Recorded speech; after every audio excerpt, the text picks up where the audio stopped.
let's say you're not gonna find your answers in philosophy. You're not just gonna throw away philosophy. How might you go lower? What might you look to?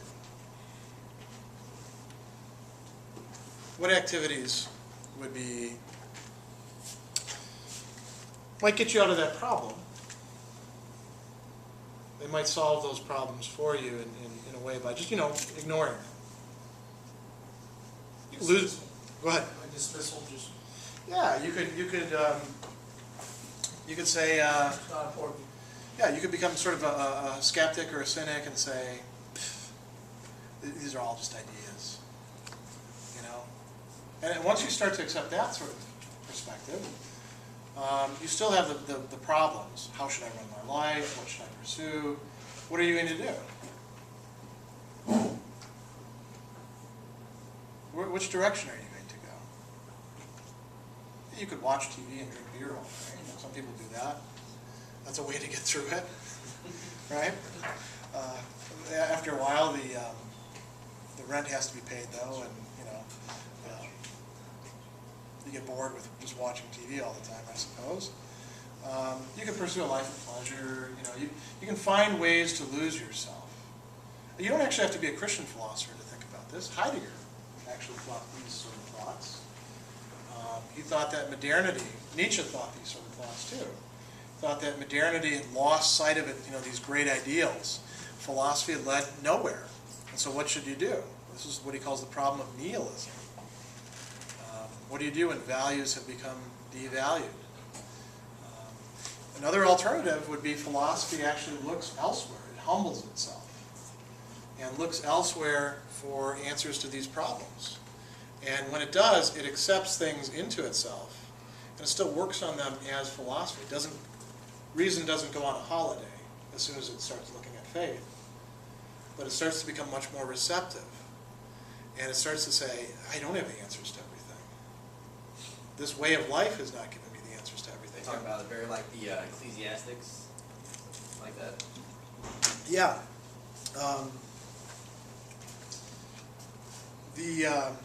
The fundamental problem in Ecclesiastes is this guy has actually thought through a lot of stuff, and he can't make sense out of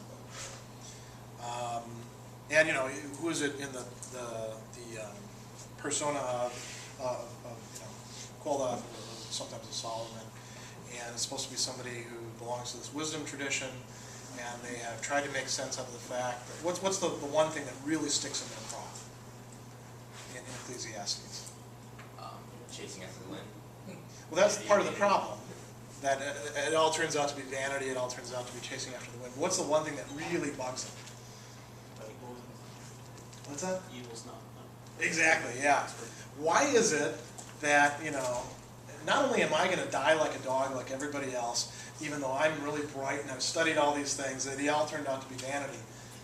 Why is it that there is good and there is bad, and somehow good people get it, in the neck, and evil people go unpunished? And he doesn't say there is no God because of that. He doesn't throw religion aside. He says this really does not make sense to me. And you can tell that it bothers them. How does the book actually end? Does it end with a repudiation of faith? Or does it end by turning towards faith? Saying, I don't know, but I do know that there is still good and evil. The author doesn't reject the faith. So yeah, Christianity, this is before Christianity. The Jewish revelation is answering problems that are raised for human beings. Remember, philosophy is a thoroughly human way of life. It's, in some respects, almost the highest expression of the possibilities for humanity, the intellect, the life of the mind. But then you may find out, and this is what Blondel is saying, philosophy, if it's really doing itself right, will find out that it isn't the top, that it has to look to something else. And now the way is open for Christian philosophy. This is where we have the problem of the supernatural, as he calls it. What is the problem? how can human culture, how can human reason address itself to something which turns out to have been addressing itself to humanity long before humanity even started to listen? How can it take in something that's greater than itself? How can it engage the infinite without losing itself in the process? How can human beings, in what's greatest about them, in what God made them to do, to think, to know, to love through knowledge, to pursue knowledge, how can that turn to faith without thereby losing itself? That's the problem of the supernatural that he says. And he says philosophy has ignored this. And if you think about where we are today, and you think about where Blondel and his culture were at that time, we're really in the same position when it comes to philosophy. When it comes to culture in general. Imagine philosophy as sort of the apex of intellectual culture. Most intellectual culture that we see being generated in our society is closing off the door to not just theology. Again, somebody said, what is theology? Theology is study of God, or Thomas said, talk about God. Ultimately, theology should refer us beyond to something which is supposed to be ultimately great, ultimate reality. It's supposed to open us up to what truly is. And society can be structured in such a way that its highest intellectual products actually close us off to that. Blondel thought that, and again, this would be why Christian philosophy is relevant, really what philosophy ought to be doing is opening up those doors instead. Now, how would this have to do with you you're not philosophers, you're theologians? Well, again, think about when you're doing theology, are you using philosophy? Where are you going to get your philosophy from? How many of you are planning on going on for more advanced studies in theology somewhere? Okay, so while you're there, you're going to have to study some philosophy classes. You have some here too, don't you? As part of do they have to study some philosophy classes as part of their formation? So if you're going to use some theology, those theologians, they studied philosophy. How do you know whether their philosophy is really good philosophy? You use your reasoning. Yeah, you do philosophy to figure out whether philosophy is good philosophy. You take some people as your guides too. You want to pick guides who, actually some of them may not actually be Christians too. We were talking about this a little bit earlier. A lot of 20th century philosophy that was done in Europe is actually very radical in the sense of turned towards the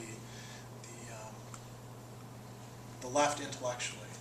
And it's about liberation from this and liberation from that, and critique of this and critique of that. And some of that can be quite valuable. I wouldn't want to buy into those projects wholesale. And you can look at the roots of some of those philosophers. You could think of, say, Nietzsche, for example, or Marx. And Nietzsche and Marx, you wouldn't want to necessarily buy into their projects wholesale. You couldn't be a Christian and do so. Because Marx says not only religion is the opiate of the masses, he says that religion is a form of false consciousness. So, thinking that Christianity is true and being an Orthodox Marxist, they're just not compatible.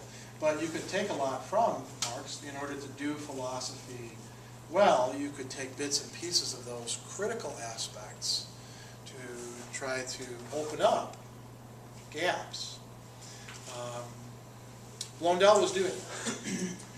So, now, interestingly, Blondel was very, very key to make sure that he was not doing theology at the time.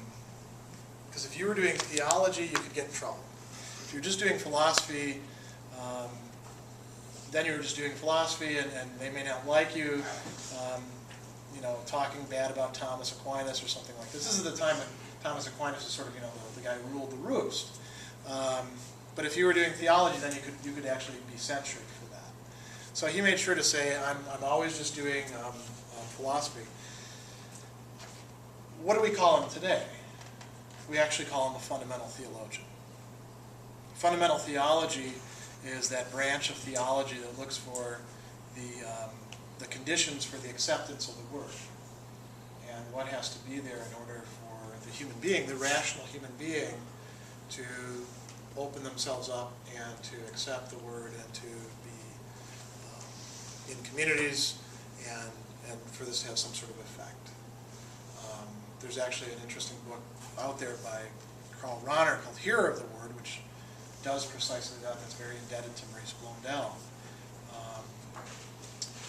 And so ultimately these things about Christian philosophy, they have a lot to do with theology. So now, this would be a good time. How much time have we got left? Probably not much. Yeah, we're about. Do you have any questions? Complaints? Criticisms? Could you, I think Josh was asking maybe for some resources. I mean, could you maybe just point us off the top of your head to a work or two if we wanted to read more, especially thinking of an introductory... Having to do with resourceful or having to do with Christian philosophy or... I guess Christian philosophy, or either one. I guess if you could find us a way in from an undergraduate point of view, would you recommend something? I'm putting you on the spot. There may not be such an animal out there. I would actually, one thing I would actually recommend to most of you is reading Blondel's book Action. It's a really great piece of philosophy. The one problem with it is that he's engaging a lot of philosophers and does not footnote who he's actually engaging, so that's kind of a problem. But for later resourceful thought, the guy that I actually like the best is Henri de Lubac, but then which book of his to pick out? He wrote a lot. We've read Discovery of God with yeah. undergraduates, and works very well. He also has a book, I forget the title, but it's about contemporary forms of atheism. Right. Modern atheism. And that's a good one because it's a lead-in to all these sort of historical developments. And it gives you an idea of why we can't just regurgitate Thomas Aquinas, why we have to... And de Lubac loved Thomas Aquinas, more than Blondel did, clearly. But it gives you a good idea why we have to think of these things somewhat differently in the modern period. So, yeah, I'd say that'd be a good start. There isn't any, as far as I know, there isn't any like single volume book about ressourcement theologians and philosophers geared towards undergrads. That could be something good to write, actually. I guess Fergus Carr's 20th century Roman Catholic theology, isn't there? He does some of that. Yeah. But it's broader than just that. There's a lot of different Could be. texts like that out there. Somebody had a... Well, let's give a round of applause to